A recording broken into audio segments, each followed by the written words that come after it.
Have you ever felt lost and confused in your quest for a peach? Somebody help me! Would you like to be able to throw it back better than SpongeBob? Well, you have come to the right place, my friend. Welcome to the Glute Gainz Bible. Hi, hello. If you want to build your behind but you have no idea where to start, the internet is too confusing, there's too much information, what am I even doing here? I got your back. In order to try to make this video as simple as possible, it's going to be divided in 3 main sections. So I'm going to cover training, nutrition and rest. There will also be a bonus section, but I'm going to save that for the end. So without further ado, let's get ready to serve some high quality peach. So first things first, if you want to build glutes, you're going to have to get really familiar with the concept of progressive overload. And what is that, you might ask? Each time you train, you're going to push yourself. With that I mean that you're going to have to do more reps, more sets, or add more weight. Or some other strategy which I'm not going to get into because this is for beginners and I don't want to confuse you. And if you didn't get the message yet, progressive overload implies consistency and time. So now you're not going to grow your glutes in a week.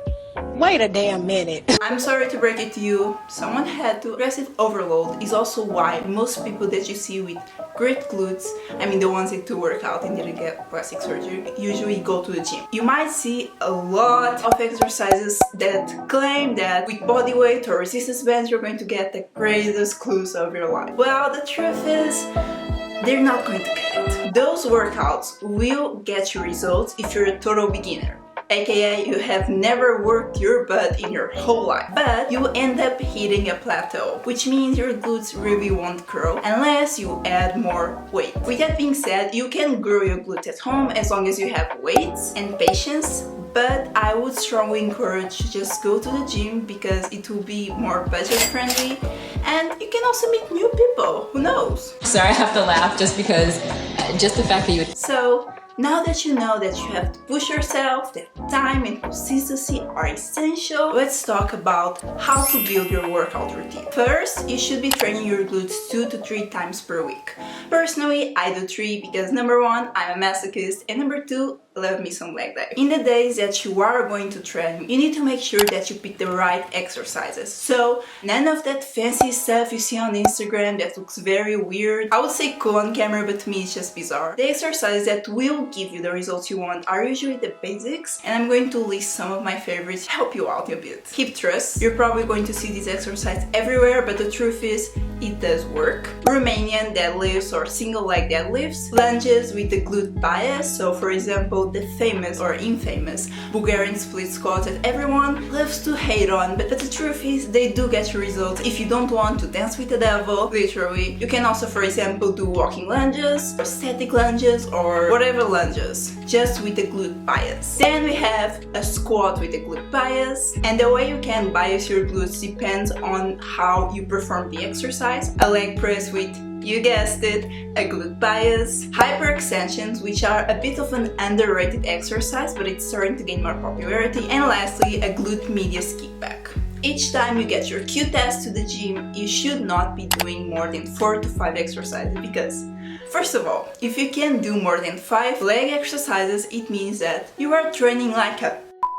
So if you can do more than 5 exercises, you're not pushing yourself. And what did I tell you? Push yourself. More exercises does not mean more gains. So you need to chill on the volume and just make sure you're getting every single rep right. Which brings me to my next point, which is please focus on your form. It doesn't matter that you're doing all the exercises that I just mentioned if you're not performing them with good form. The way you can do this is, first of all, you need to record yourself at the gym. I know it's awkward. Recording yourself can help you see where your form is going wrong, and in order to get a good perception of what good form looks like, you can, for example, talk to a personal trainer if you do have the money.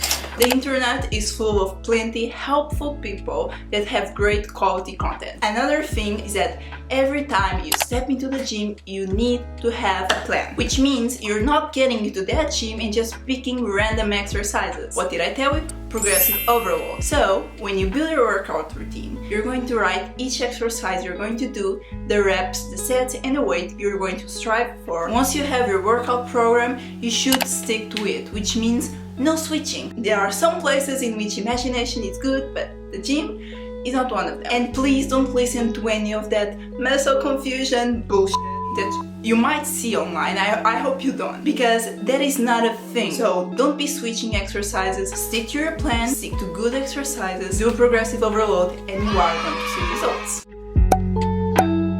Finally, let's talk about food. You have probably heard about protein. Protein is indeed crucial for building muscle, and that's why you should pay close attention to your protein intake. For a rough estimate, you should aim for around 1 gram of protein per pound of body weight or 2.2 grams of protein per kilo. This number might seem like a big target and it might scare you a bit in the beginning because you have no idea. But trust me, as you adapt your new routine and you change your eating habits, it will be very easy to reach it. And if you're still struggling to reach it, you always have protein powder. Furthermore, you should also focus on a balanced diet. I know you don't want to hear this, but you can't just eat McDonald's. That doesn't mean you can't eat junk food. Personally, I adopt the 80-20 diet. This means that 80% of what I eat in a day is from whole foods and foods that have actual macro and micronutrients, and the other 20% are chocolate. Having a balanced diet does not mean you need to cut out the foods you truly love.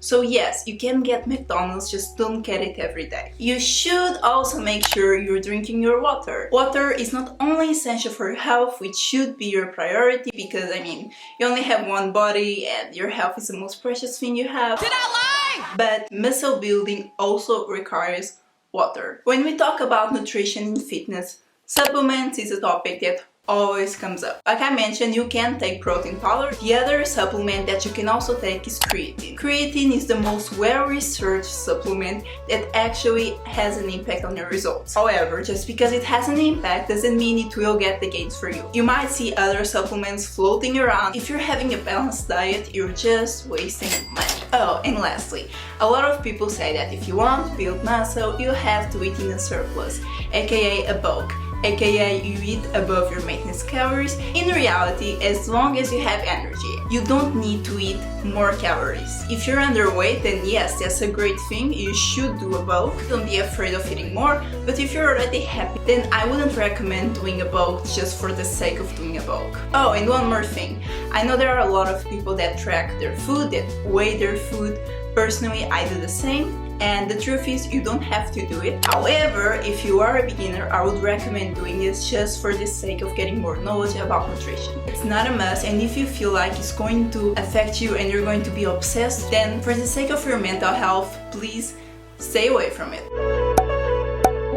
Rest and recovery are one of the most underrated aspects when it comes to muscle building. Don't fall into the trap that working out more will lead to more results. On your rest days, you should still be active. Active rest days aid in your muscle recovery and also help your cardiovascular health. And you don't have to run. You don't have to do some crazy workout. It's as simple as walking. It's literally a walk in the park. And I couldn't talk about rest without mentioning sleep. Please take sleep into consideration. Sleep is so important, not only for your health, but also for building muscle. You should aim for around 7 to 8 hours of sleep per night. Now you also have a reason to ignore your responsibilities. You're building muscle, you need to sleep.